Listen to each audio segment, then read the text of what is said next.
श्री शिवाय नमस्तुभ्यम। हर हर महादेव। दोस्तों, आप सभी लोग जानते हैं कि 14 नवंबर 2024 के दिन यहां पर गुरुवार को बैकुंठ चतुर्दशी तिथि पड़ रही है।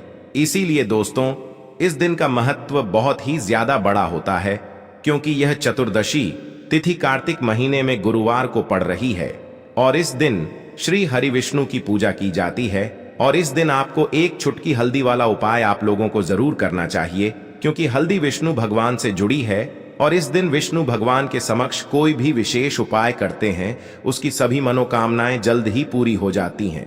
देखो, ये उपाय जो कि पंडित जी ने अपनी अभी की शिव महापुराण की कथा में ही बताया हुआ है। तो दोस्तों, इस उपाय को आपको कैसे करना है, कब करना है, कहां पर करना है और उपाय को करते समय आपको किन किन बातों का ध्यान रखना है, ये सारी जानकारी हम आपको इस वीडियो में देंगे। तो चलिए दोस्तों, उपाय को शुरू करते हैं। देखिए, ये दिन इतना खास होता है, इतना महत्वपूर्ण होता है। देखा गया है कभी कभी बड़े बड़े पूजा पाठ अनुष्ठान से जो मनोकामना पूर्ण नहीं होती है, वह बैकुंठ चतुर्दशी के दिन एक छोटे से उपाय करने से ही आपकी मनोकामना पूर्ण हो जाती है। और बहुत सारे लोगों ने इस उपाय को किया भी है और उनको इस उपाय को करने का फल भी जरूर मिला है। अगर आप लोग भी इस उपाय को 14 नवंबर 2024 के दिन यहां पर गुरुवार चतुर्दशी के दिन करना चाहते हैं, तो आप इस उपाय को पहले अच्छे से समझ लेना, सुन लेना, उसके बाद करना।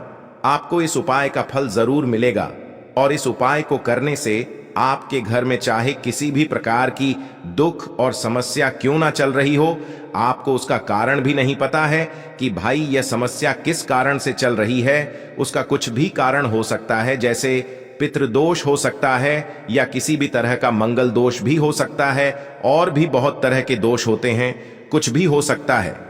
पर आपको इस उपाय को करने के लिए अपने दोष को पता लगाने की भी जरूरत नहीं है। 14 नवंबर 2024 के दिन यहां पर बैकुंठ चतुर्दशी के दिन इस एक चुटकी हल्दी वाले उपाय को आप लोगों को कर लेना है। दोस्तों, अब हम समझते हैं इस वाले उपाय को हमें करना किस समय है। तो सबसे पहली बात दोस्तों, हम समझते हैं कि यह हल्दी वाला उपाय करना किसको है। तो देखिए, यहां पर सीधी सी बात है कि यह हल्दी वाला उपाय जो है, यह किस लिए किया जा रहा है। यह मनोकामना को पूर्ण करने के लिए किया जा रहा है, या आपके जीवन में जो दुख और परेशानियां हैं उनको दूर करने के लिए किया जा रहा है, या आपका कोई बड़ा काम है जो कि नहीं हो पा रहा है, आप उसके लिए इस उपाय को कर सकते हो। तो सीधी सी बात यह है कि आप अपनी किसी भी प्रकार की मनोकामना के लिए इस वाले उपाय को कर सकते हो। तो यह उपाय वह व्यक्ति कर सकता है जिस व्यक्ति को अपनी किसी भी प्रकार की मनोकामना भगवान विष्णु जी से और माता लक्ष्मी से पूर्ण करवानी हो। और अगर कोई भी माताएं बहनें जो हैं अपने घर की सुख और शांति के लिए, घर में धन समृद्धि को बढ़ाने के लिए यह वाला उपाय करना चाहती है, तो घर की जो बड़ी माताएं बहनें होंगी वह इस हल्दी वाले उपाय को विशेष रूप से करें, क्योंकि माताएं बहनें घर की लक्ष्मी होती हैं और जब घर की लक्ष्मी कोई विशेष उपाय करती है तो उसका फल ही बहुत जल्दी मिल जाता है और बहुत बड़ा होकर मिलता है। अन्यथा इस उपाय को कोई भी व्यक्ति कर सकता है, चाहे वह बड़ा हो, चाहे वह छोटा हो, चाहे वह बच्चा हो। जिस व्यक्ति को यह हल्दी वाला उपाय समझ आ गया, वह व्यक्ति इस हल्दी वाला उपाय को इस चतुर्दशी के दिन जरूर करे, क्योंकि उसको इस उपाय का फल बहुत ही जल्दी मिल जाएगा। क्योंकि 14 नवंबर 2024 के दिन यहां पर बैकुंठ चतुर्दशी के दिन भगवान शिव और विष्णु भगवान जी बहुत आसानी से प्रसन्न हो जाते हैं। तो आइए अब हम समझते हैं कि इस हल्दी वाला उपाय को आपको करना कैसे है और इस उपाय को करने का जो समय है वह क्या है। लेकिन उससे पहले, जो भी मेरे भाई मेरी प्यारी बहनें आज चैनल पर पहली बार आए हैं या मेरी आवाज आज पहली बार सुन रहे हैं, अगर आप भी महादेव के सच्चे भक्त हैं तो वीडियो को लाइक और चैनल को सब्सक्राइब जरूर कर लें और कमेंट बॉक्स में लिखें हर हर महादेव, जय मां लक्ष्मी। तो देखिए, इस चतुर्दशी के दिन किए जाने वाले यह एक चुटकी हल्दी वाला उपाय जो उपाय है, यह मुख्य रूप से सुबह के समय होगा। किस समय होगा? सुबह के समय होगा। आपको कोशिश यही करनी है कि सुबह के समय हम इस हल्दी वाला उपाय को कर लें। पर किसी कारणवश अगर आप सुबह इस उपाय को न कर पाओ, आपको कहीं काम से जाना हो या किसी और काम की वजह से आप उपाय को ना कर पाओ, तो आपके पास फिर दूसरा मौका रहेगा, जो कि शाम के समय का रहेगा, प्रदोष काल का रहेगा। अब भाई, प्रदोष काल का समय भी बहुत ही लोगों के मन में प्रश्न बन जाता है कि भाई यह समय होता कब है, कितने बजे से लेकर कितने बजे यह समय होता है, ताकि हमें उपाय के लिए जो है करने का समय पता लग जाए तो हम आपको बता दें। प्रदोष काल का जो एक समय होता है, शाम का समय, वह होता है शाम के 6 बजे से लेकर शाम के 7 बजे के बीच का। इस समय के बीच में आप उपाय को करेंगे तो आपको उस उपाय का जरूर फल मिलेगा। तो शाम के 6 बजे से लेकर शाम के 7 बजे के बीच में आप लोग इस हल्दी वाले उपाय को कर सकते हो। तो भैया, बहुत सारे लोग यहाँ पर यह प्रश्न भी जरूर करेंगे कि भाई हम तो नौकरी पर जाते हैं, हम अपनी ड्यूटी पर जाते हैं और आने में हमें देर हो जाती है, तो उस जगह पर हमें क्या करना चाहिए। तो देखिए, उन लोगों को भी टेंशन लेने की जरूरत नहीं है। अगर आप लोग इस उपाय को शाम के समय प्रदोष काल में कर रहे हैं और अगर आपको आने में देरी भी हो जाती है, आप आने में 7 बजे तक आप नहीं पहुंच पाते हो, तो भाई आप 7 या रात 8 बजे तक भी अगर उपाय को करोगे तो भी चल जाएगा। और अगर इससे भी थोड़ा देर हो जाती है तो भी आप उपाय को कर सकते हो, क्योंकि 14 नवंबर 2024 बैकुंठ चतुर्दशी का दिन है। यह दिन एक ही बार आता है पूरे साल भर में, इसलिए जब आपको मौका मिल जाए तब आप इस उपाय को जरूर कर लेना। कोई भी उपाय हो, आप कभी भी कर सकते हो। चतुर्दशी के दिन बस कोशिश करना कि समय के थोड़ा मतलब अंतर्गत ही कर लो, पर किसी कारणवश अगर ना कर पाओ तो फिर आप थोड़ा देरी से भी कर सकते हो, आपको उपाय का फल जरूर मिलेगा। तो देखिए, कार्तिक मास के दिनों में विशेषकर श्री हरि विष्णु और श्री कृष्ण और भगवान शिव और माता पार्वती का पूजन किया जाता है। अब साथ ही साथ बैकुंठ चतुर्दशी का दिन भी पड़ गया है, तो ऐसा समझ लीजिए आपके जीवन में धन भी आएगा, सुख भी आएगा, धन बढ़ेगा भी, और साथ ही साथ आपके जीवन के सारे संकटों को भगवान शिव जी दूर कर देंगे। तो चलिए सबसे पहले बात कर लेते हैं, सबसे पहले उपाय की, जो कि चतुर्दशी वाले दिन आपको विशेष कर करना है। और इस उपाय को करने से आपकी कोई भी ऐसी इच्छा, कोई भी विश जो अभी तक अधूरी है, पूरी नहीं हो रही है, तो आपकी बड़ी से बड़ी विश और मनोकामना भी पूरी हो जाती है जब आप बैकुंठ चतुर्दशी वाले दिन इस पहले उपाय को कर लेते हैं। देखिए, अगर इस दिन हम भगवान विष्णु और माता तुलसी के समक्ष कोई भी उपाय करते हैं तो उसका फल हमें जरूर मिलता है। तो देखिए, आप सभी जानते हैं कि श्री हरि विष्णु और कृष्ण जी जो है, उन्हें तुलसी दल सबसे प्रिय है। बिना तुलसी माता के श्री हरि विष्णु जी अधूरे हैं और बिना तुलसी पत्तों के श्री हरि विष्णु का भोग अधूरा है। और आप सभी लोग जानते हो कि माता लक्ष्मी का निवास स्थान वहीं होता है जहां भगवान विष्णु वास करते हैं। इसलिए श्री हरि विष्णु को प्रसन्न करके आप अपनी मनोकामना को पूरा कर सकते हैं, क्योंकि श्री हरि विष्णु अगर प्रसन्न हो गए तो आपकी कोई भी विश और इच्छा, मनोकामना अधूरी नहीं रहेंगी। तो आपको तुलसी के 5 पत्ते लेने हैं। अब जिस दिन बैकुंठ चतुर्दशी है, उस दिन तुलसी के पत्ते ना तोड़े, पहले से ही तोड़ कर रख लें। अब ये 5 तुलसी के पत्ते जो आपने लिए हैं, ये 5 तुलसी के पत्ते आपको श्री हरि विष्णु को अर्पित करने हैं। अपने घर के मंदिर में ही ठीक है, ऐसा आपको करना है। आपके घर में श्री हरि विष्णु की कोई मूर्ति है या श्री कृष्ण की मूर्ति है या लड्डू गोपाल है, प्रतिमा है, वहां पर ये 5 तुलसी के पत्ते आप रखें। और साथ ही साथ एक देसी घी का दीपक गोल बाती का आपको लगाना है। और ओम नमो भगवते वासुदेवाय नमः, इस मंत्र का आपको 11 बार जप करना है। देखो मंत्र कौन सा है, ओम नमो भगवते वासुदेवाय नमः। और फिर श्री हरि विष्णु से अपनी विश, अपनी इच्छा, अपनी मनोकामना कह देना है।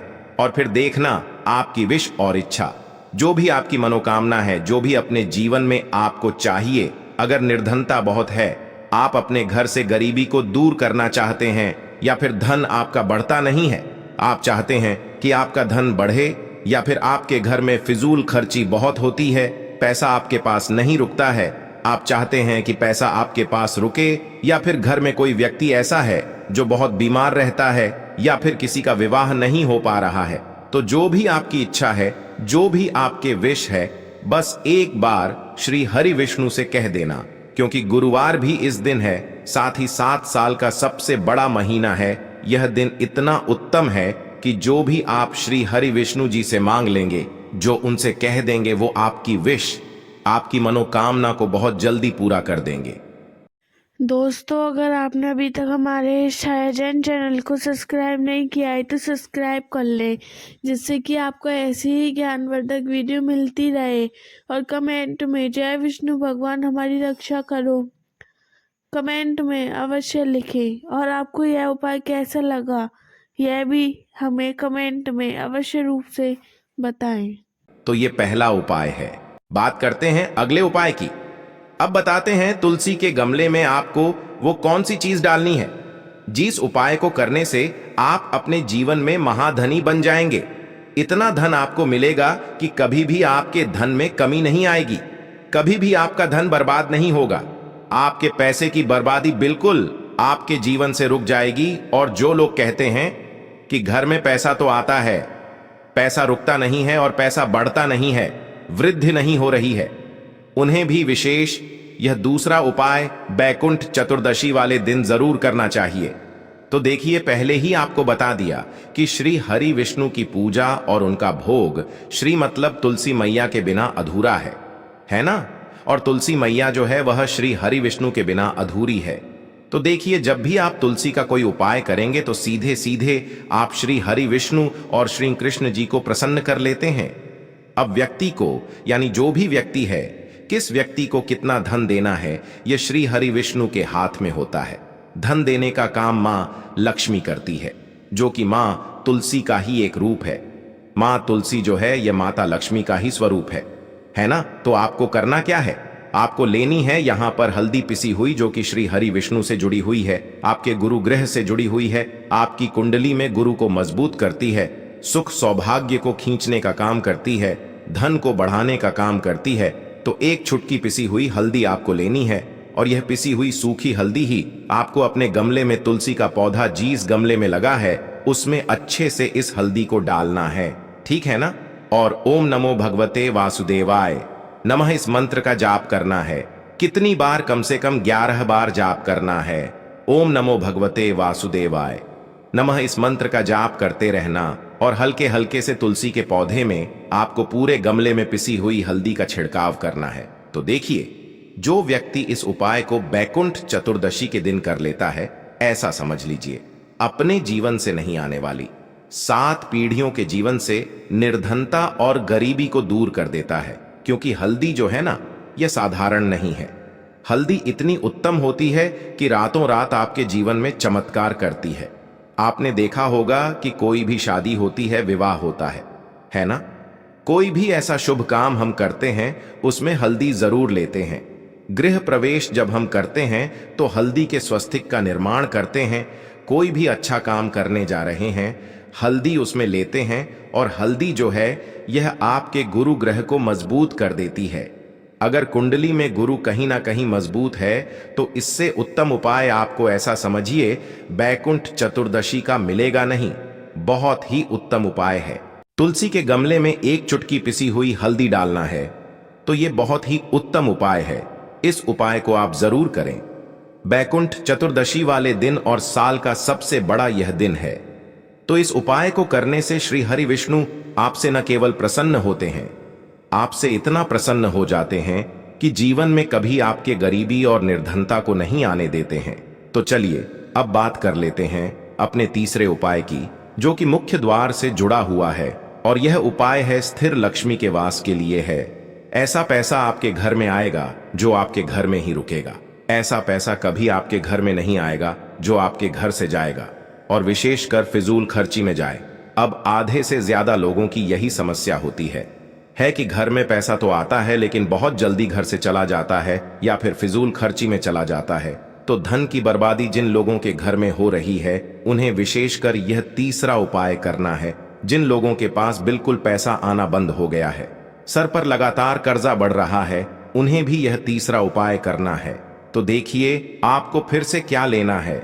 हल्दी लेनी है पीसी हुई, जो कि श्री हरि विष्णु से ही जुड़ी हुई है ना। पीसी हुई हल्दी लेनी है और थोड़ा सा पानी डालकर उसका गाढ़ा गाढ़ा आपको पेस्ट बना लेना है। अब इसी हल्दी से आपको अपने घर में स्वस्तिक बनाने हैं। कितने स्वस्तिक? एक स्वस्तिक आपको बनाना है अपनी तिजोरी पर जिसमें आप पैसा रखते हैं। चाहे तो आप संदूक में रखते हैं, अलमारी में रखते हैं, जिस चीज में भी पैसा रखते हैं, बस वहां पर हल्दी से एक स्वस्तिक बनाना है। दूसरा स्वस्तिक आपको कहां बनाना है? अपने घर के मंदिर में, है ना? और 2 स्वस्तिक आपको बनाने हैं अपने घर के मुख्य द्वार पर बाहर की तरफ। हल्दी से 4 स्वस्तिक आपको बनाने हैं। 2 स्वास्तिक मुख्य द्वार पर बाहर की तरफ, एक तिजोरी पर है ना, और एक अपने घर के मंदिर में। बस यह उपाय आपने बैकुंठ चतुर्दशी वाले दिन कर लिया तो देखिए, जो धन की तिजोरी है उसमें पैसा भरा रहेगा। कभी भी धन की तिजोरी धन से खाली नहीं होगी, क्योंकि जहां पर हल्दी का स्वस्तिक होता है वहां कभी धन की कमी नहीं होती है। हमेशा वहां पर धन की देवी माता लक्ष्मी वास करती हैं, क्योंकि हल्दी किससे जुड़ी हुई है? श्री हरि विष्णु से। और मां लक्ष्मी कहां होती है? जहां श्री हरि विष्णु वास करते हैं। अब बात करें कि आपके घर का मंदिर जो है उसमें अगर आप एक स्वस्तिक बनाते हैं तो आपके घर से ऊर्जा जो है, पूरे घर में ऊर्जा फैलती है ना? तो आपके घर में पॉजिटिव एनर्जी बढ़ती है, सकारात्मक ऊर्जा बढ़ाती है। जब आप अपने घर के मंदिर में हल्दी का स्वस्तिक बनाते हैं, आपके घर से बुरी शक्तियां, नेगेटिव एनर्जी जैसी चीजें बिल्कुल आपके घर में नहीं रुकती हैं। मुख्य द्वार तो इतना उत्तम होता है कि मुख्य द्वार से ही मां लक्ष्मी की नजर सबसे पहले आपके मुख्य द्वार पर ही पड़ती है। और मुख्य द्वार पर अगर आपने हल्दी के स्वस्तिक बना दिए तो मां लक्ष्मी देखते ही प्रसन्न हो जाती है, क्योंकि यह श्री हरि विष्णु से जुड़ी हुई है ना? और हल्दी के स्वस्तिक जहां पर जो व्यक्ति अपने घर के मुख्य द्वार पर बनाते हैं, ऐसा समझ लीजिए मां लक्ष्मी उनके घर में वास करती ही करती है और कभी भी ऐसे घर को फिर छोड़कर नहीं जाती है। स्थिर लक्ष्मी का वास आपके घर में होगा। यह हल्दी के स्वस्तिक वाला उपाय बैकुंठ चतुर्दशी के दिन बहुत ही उत्तम है। देखो, इस उपाय के लिए आपको लेना है एक गोल बाती का दीपक। आप चाहें तो मिट्टी का ले सकते हैं या फिर घर से शुद्ध आटा मढ़कर उसका दीपक आप तैयार कर सकते हैं। इसके बाद आपको लेना है शुद्ध गाय का घी।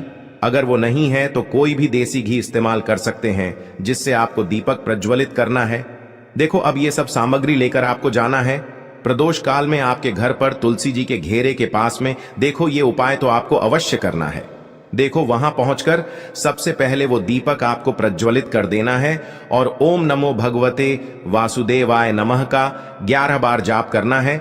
उसके बाद आपको अपने सीधे हाथ में थोड़ी हल्दी लेकर उस दीपक में अपना नाम और गोत्र बोलते हुए डाल देना है। उसके बाद माता लक्ष्मी से आपको प्रार्थना करना है कि हे महालक्ष्मी, हमारी सभी दुख तकलीफों को दूर करो।